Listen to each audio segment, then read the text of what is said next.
She grabbed my arm in the middle of a parking lot and told a crowd of strangers that I was a car thief. By sunset, she had lost her badge, her pension was under federal review, and every news channel in the state had her face on the evening broadcast with the word misconduct in bold letters underneath it. But that is not where the story begins. The story begins 2 years earlier with a promotion I almost didn't accept, and a navy blue Audi A8 I bought in cash from a dealership 40 minutes outside of Carver County, and the particular way a woman's face looks when she has already decided you don't belong somewhere before she has asked you a single question. My name is Renee Carter.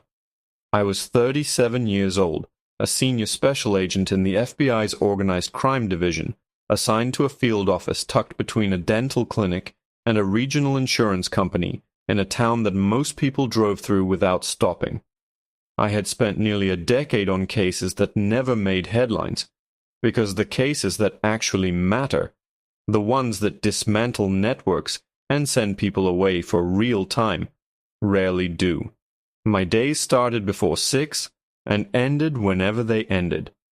My apartment was a 2-bedroom on the quiet end of Linden Street, clean and mostly empty, with a coffee maker I treated with more care than most things I owned, and a parking space in the small lot behind the building where I kept my car. That car. The Audi had been mine for 8 months at the time of the incident, and I still wasn't entirely used to it. For 6 years I had driven a silver Honda Civic with a cracked dashboard and a check engine light that had been on so long I'd stopped reading it as a warning and started reading it as part of the interior design. I had saved for 2 years, quietly and with discipline, the way I did most things, and when the day came and the papers were signed and the dealership handed me the keys on a Tuesday afternoon, I sat in the driver's seat for 10 full minutes before I turned the engine. Deep navy blue, cream leather interior, windows tinted just to the legal limit. I remember thinking, sitting in that dealership lot with the keys in my hand, that the car looked like something belonging to a person who had arrived somewhere. I was still deciding most days whether I had. Carver County Sheriff was a woman named Linda Tate. She was 54, broad-shouldered, 11 years in the position, ran unopposed the last 2 election cycles. The white business owners along Main Street described her as no-nonsense, tough but fair. The residents in the eastern parts of the county, a majority black community that had been there longer than most of the businesses downtown, used different language, the careful kind that people use when they have already filed complaints that went nowhere, when they have already learned that the word of someone in uniform carries more institutional weight than their own. There were 3 formal complaints on record against Tate's office over the preceding 4 years. None had resulted in any disciplinary action. I knew about them the way I knew about most local law enforcement in areas adjacent to active federal operations, through a file, at a distance, and without any expectation that the information would ever become personally relevant to me. I was wrong about that last part. The day it happened was a Wednesday in October. Pale sun and cold air, the kind of afternoon that smells like dead leaves and distant wood smoke. I was off duty, or as off duty as anyone in my position actually gets. No case file, no vest, no operational status. I was wearing dark jeans, a white blouse, and ankle boots, with my badge and service weapons secured under a light jacket. I had stopped at Carver Creek Shopping Plaza to pick up a retirement gift for a colleague. A bottle of scotch from the liquor store, a card from the stationery place 2 doors down. 20 minutes, in and out. I parked in the open lot near the center entrance, took my time browsing, and walked back out into the pale October light with a paper bag in each hand. I heard her before I saw her. "Hey, you, stop right there." The voice was designed to carry, sharp and deliberately public. The kind of voice that makes everyone within 40 feet stop moving and turn to look. I turned around slowly, because I have been trained to turn around slowly and I saw Sheriff Linda Tate standing approximately 15 feet from my car, one hand already resting on her holster. Beside her stood a younger deputy I would later identify as Officer Dale Marks. Behind them, scattered across the lot like an audience that had just been told the performance was starting, were somewhere between 30 and 40 people. A woman with a stroller near the far curb, a teenage boy with earbuds, a man in a work jacket halfway through loading grocery bags into his truck. All of them had stopped. "Step away from the vehicle," Tate said. She was looking at me in a way that had nothing to do with threat assessment. I set my bags down on the asphalt with great deliberateness. "That is my vehicle," I said. I kept my voice level and quiet. "We received a report of a suspicious individual in the lot matching your description," she said. "Step away from the vehicle and put your hands where I can see them." The cold started at the base of my spine and moved upward in a slow, precise wave. Not fear.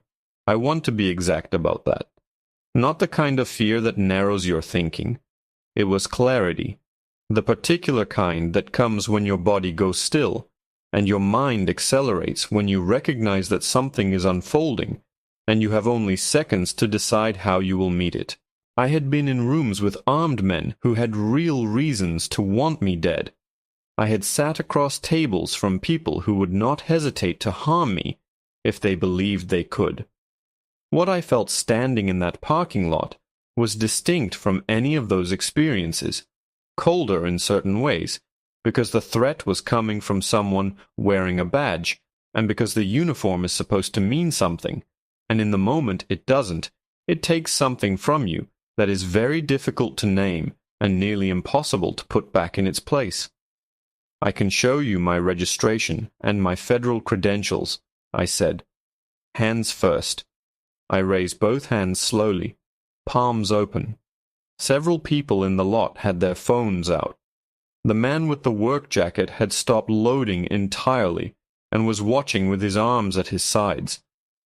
A woman near the entrance leaned over to say something to the person beside her, both of them watching with the tense stillness of people witnessing something unjust happening in slow motion. "I'm going to reach into my jacket," I said, clearly enough for every recording device in the lot to catch it cleanly. "My federal badge and credentials are on my left hip." "Do not reach for anything," Tate said. She took a step forward. That was the moment I made my decision. I had two options. I could end it immediately, produce my credentials, let the humiliation complete its 2-minute course, drive away shaken, and file a note in the back of my memory, alongside all the other notes I had been filing my whole life. Or I could do what I had spent a decade learning to do. Let events unfold fully and completely before I gave anyone a reason to stop them. Document the entire shape of what was happening in real time, and then respond from a position of total information and zero ambiguity. I looked at the phones. I looked at Tate's hand, still on her holster. I looked at the teenager with his camera at eye level who had stopped pretending to do anything else. I chose the second option. I let her keep going. "Officer Marks," she said, without shifting her eyes from me. "Run the plates." He moved to comply. I watched his face carefully as the information came back. Watched the micro-adjustment around his eyes, the slight tightening of his expression, the quick glance in my direction followed by a glance at his sheriff that contained, if you knew how to read it, the recognizable shape of concern. "Ma'am," Marks said, his voice pitched low. "Registration comes back to a Renee Carter, Carver County address. No flags. Could still be stolen with the original plates left on?" Tate said flatly. She had not moved her eyes. "I have federal credentials," I said, and I let something very faint and very deliberate enter my voice. Not anger, not contempt, just the particular quality of someone who has decided to be extremely precise, which I have been offering to show you since the moment you approached me. Something moved across her face then. Not hesitation, not the small, retrievable flinch of someone catching themselves in a mistake. Something harder and more committed, the expression of a person who has gone too far to turn around and has chosen, consciously, to press forward rather than absorb the cost of stopping. I had seen that expression across a great many tables in a great many rooms, and I knew exactly what it meant and exactly where it went. Show me. Slowly. I reached into my jacket with 2 fingers and produced my credential case. I flipped it open in my open palm, held it out, and turned it so that the gold badge caught the October afternoon light at the sharpest possible angle, so that every phone currently pointed at me could capture it clearly, so that every person within sight could read the 3 letters that meant my employer was not the county, and my authority was not local. The lot went quiet in a way that parking lots do not usually go quiet. Marks's jaw went rigid. Someone near the entrance said something I couldn't make out. The teenage boy with the earbuds had his phone at eye level and was no longer pretending to do anything else with it. Tate stared at the badge. 1 second, 2, 3. Then she said the 7 words that would end her career. "That could be fake," she said. They landed in the silence like something dropped from a great height. I looked at her. I felt the cold clarity settle into something different, quieter, heavier, more final. The specific stillness that follows a decision you're no longer capable of second-guessing. I closed the credential case. I slid it back into my jacket. I picked up both paper bags from the asphalt. I looked at Linda Tate for one long, level moment. "All right," I said. "Then we'll do this the right way." She didn't know what that meant. She was about to find out. I drove straight to the federal field office. I did not call ahead.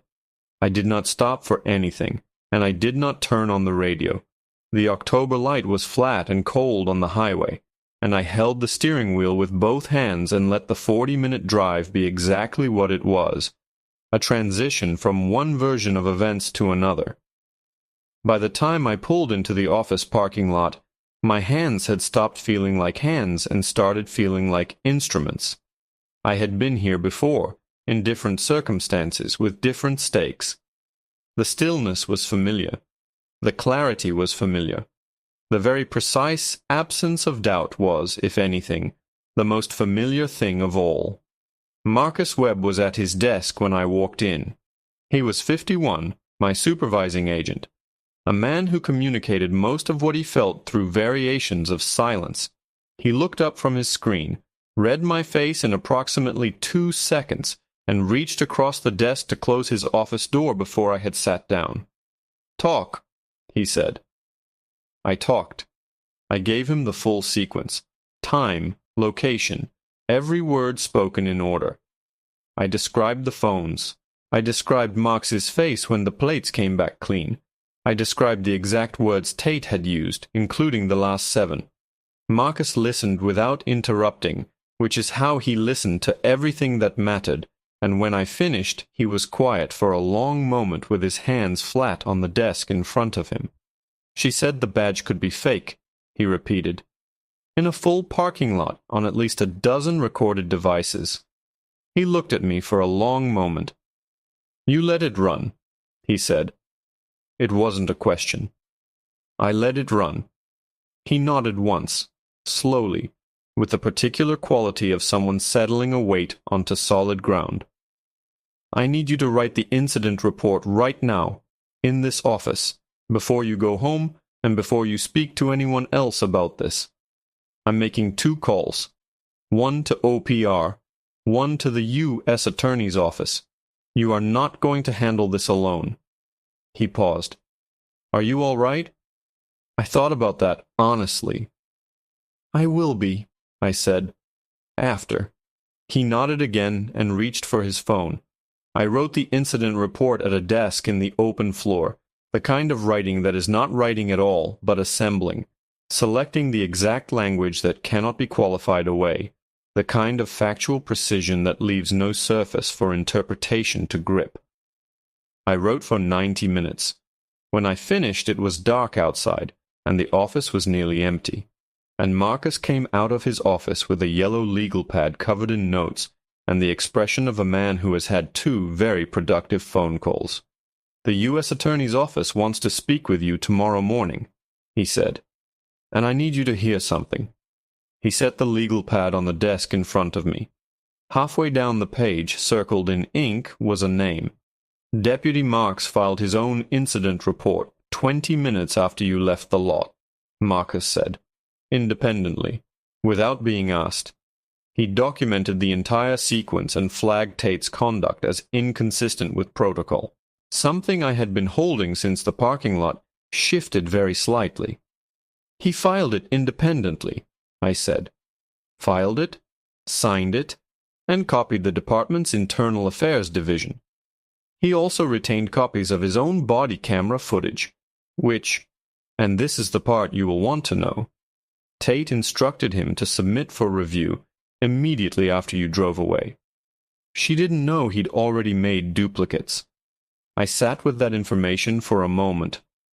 The cold October afternoon reassembled itself in my mind, and I located the thing I had read in Marx's face, the micro-adjustment around his eyes, the careful glance. It had not been mere concern. It had been decision. "He was already deciding," I said quietly. "He was already deciding." I drove home that night in full dark, along the highway I had taken in the opposite direction 2 hours before. The navy blue Audi moved through the headlights with the same calm authority it always had, and I sat inside it and let myself feel, now that there was space to do so, the full weight of what had happened in that parking lot. Not the professional response. I had completed that. It was documented and submitted and in other hands now. The other thing, the older thing, the thing that accumulates across a lifetime of being looked at the way Tate had looked at me and making the small private calculations that nobody sees. Is this the moment, or do I absorb this one and keep moving? I had been making those calculations since I was 11 years old in a department store in Cleveland, while a white security guard followed my mother through the accessories section. I had been making them in courtrooms and conference rooms and crime scenes and hotel lobbies. I was very good at them by now. I was, if I was being entirely honest with myself, very tired of being good at them. But I had let it run, and now it was running. I did not sleep much. I made coffee at 2 in the morning and sat at my kitchen table in the dark, not with the anxious sleeplessness of someone who doesn't know what to do next, but with the particular wakefulness of someone who knows exactly what is coming and is waiting for morning to begin. I thought about Marx filing that report, alone, knowing what it would cost him in that department and choosing to do it anyway. I thought about the teenager with his earbuds whose phone had been recording from the moment Tate's voice hit public volume. I thought about what "that could be fake" looked like as a caption underneath a freeze frame of a federal badge held up in a parking lot. I drank my coffee. I watched the kitchen window lighten, slowly, from black to the deep gray blue of early morning. The meeting with the U.S. Attorney's Office lasted 2 hours and 40 minutes. There were 4 people in the room: the supervising attorney, a civil rights specialist, Marcus, and a woman named Diane Foster, from the FBI's Office of Professional Responsibility, who had driven down from the regional office and had the particular compressed energy of someone who had been briefed thoroughly and arrived with opinions already formed. She sat across from me with a folder open on the table and asked her questions in a sequence that told me she had already done most of the work before I walked in. "Agent Carter," she said, setting a printed sheet in front of me on the table, "I want you to look at this and tell me if this is an accurate account of the incident." It was a time-stamped composite of 3 separate video recordings from the parking lot, rendered into still frames with typed captions. The first frame was Tate's hand on her holster. The second was my credential case open in my palm, the badge catching the light. The third was Tate's face in the moment after, with the audio transcription printed below. That could be fake.